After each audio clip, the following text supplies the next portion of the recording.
How did the largest Polish mafia arise? Who was the Polish boss number one? What interest did gangsters pursue in Eastern Europe? You will learn all about this from this episode. The Pruszków Mafia took its name from a city located several kilometers from the Polish capital, Warsaw. It was Pruszków, at the turn of the 1980s and 1990s, that a gang began to form, which a few years later would dominate the entire country. Many of the founders of this organization had previously belonged to the infamous Barabasz gang, which, during the communist period in Poland, committed brutal robberies and thefts. In 1970s and 1980s, some of them were sentenced to many years in harsh prisons, where the prison subculture called grypsers ruled. When they were released from prison in the late 1980s, Poland had already shed the shackles of communism and was beginning to change into a free and capitalist country. Former members of the Barabasz gang, like Parasol, Dzikus, Budzik, Krzyś, or Ali, after leaving prison, began to meet at the Urocza restaurant in Pruszków. And by the fountain in the Potulickich Park, it was there that they planned their new ventures, now having much greater opportunities than during the communist period. Soon, gangsters from Warsaw and the surrounding areas joined the gang from Pruszków: Wańka, Malizna, Bolo, Kajtek, Słowik and Pershing, who would later become the number one Polish gangster. At the turn of the 1980s and 1990s, the organization began to earn immense profits from smuggling and foreign trade in alcohol. Importantly, initially they did so in cooperation with the communist services, which, taking advantage of the chaos associated with changes in Poland, wanted to extract as much profit for themselves as possible. However, they lacked people for the dirty work, so they offered cooperation to the gangsters from Pruszków. The service agents indicated to them where to peel alcohol, as well as provided necessary contacts and tools for conducting this criminal activity. In exchange for a share of the smuggling, they ensured protection against arrest. After the change of regime, the former services lost control over Pruszków, which was just starting to thrive. In early 1990s, the gang continued to profit from smuggling, creating the so-called Pruszków style. It involved criminals having knowledge of the roads and vehicles used by smugglers, instead of risking themselves with contraband, began to attack trucks that had already entered Polish territory. The gangsters terrorized drivers, took over the trucks, and sold the stolen goods, alcohol or cigarettes, through fences. This way, they avoided being caught for smuggling, knowing that after the truck was abducted, no smuggler would report the case to the police. No one would complain to another criminal group either, as there was no gang at that time that could threaten Pruszków. Over the years, the group began to enter into various industries and engage in a wide range of crimes: extortion, drug production and trafficking, and controlling escort agencies.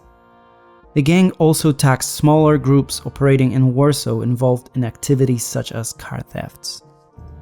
The first event that brought the Pruszków gang into the newspapers was a shootout near the town of Siestrzeń, in which two members of the group, Lulek and Słoń, were killed.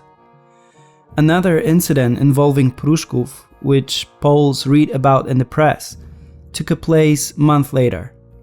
This time, newspapers reported a police raid at the George Motel near Nadarzyn, in which another member of the gang, Szarak, was killed, and 5 gang leaders were arrested.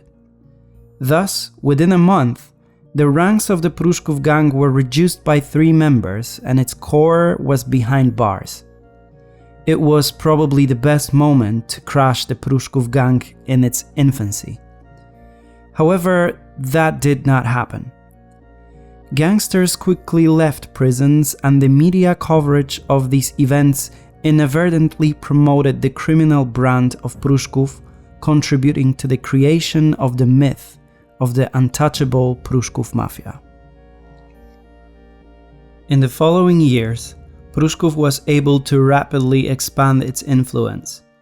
The gang also expanded the territory of its operations, creating residencies in various parts of the country and subjugating smaller criminal groups.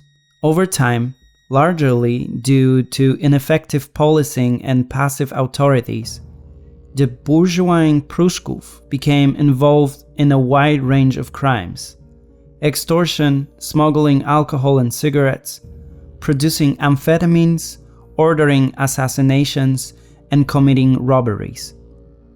Eventually, the gang reach extended beyond the country's borders. Cocaine was smuggled with Colombians, heroin with Turks, alcohol and weapons with Russians, and cigarettes with Germans.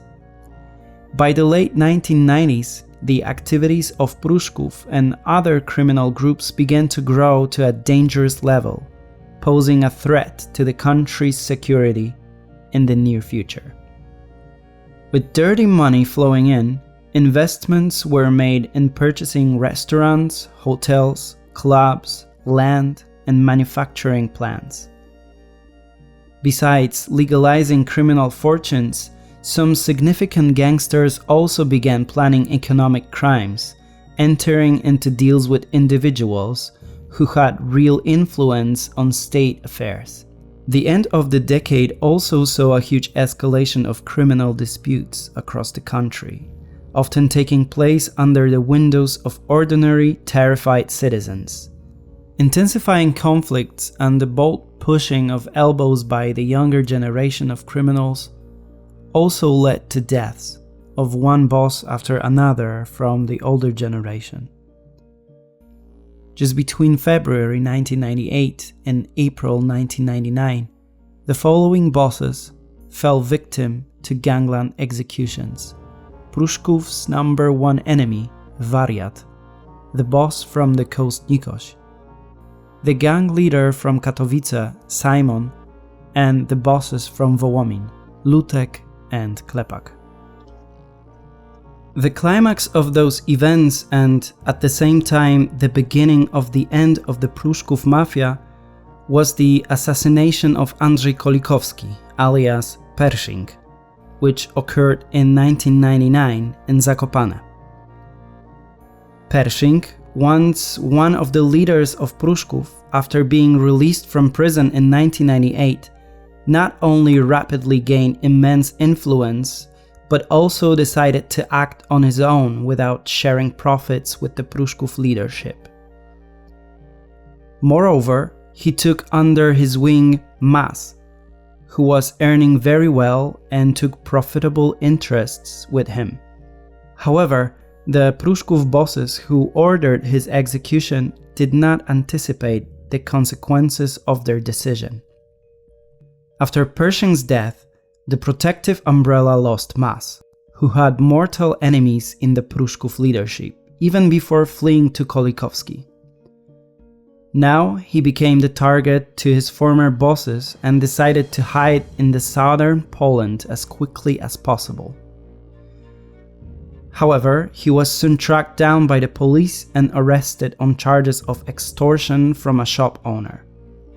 Authorities preparing to strike against Pruszków soon offered him participation in a witness protection program. On June 2000, Mas signed an agreement with the prosecutor's office and became a key witness, providing investigators with over 1,000 names, a detailed description of group structure, and the crimes committed by it.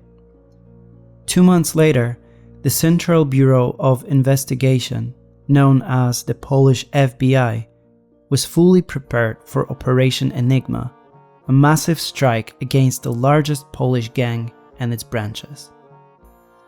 On August 25th at 6 a.m., several hundred officers simultaneously raided dozens of apartments and houses in the Mazowieckie voivodeship.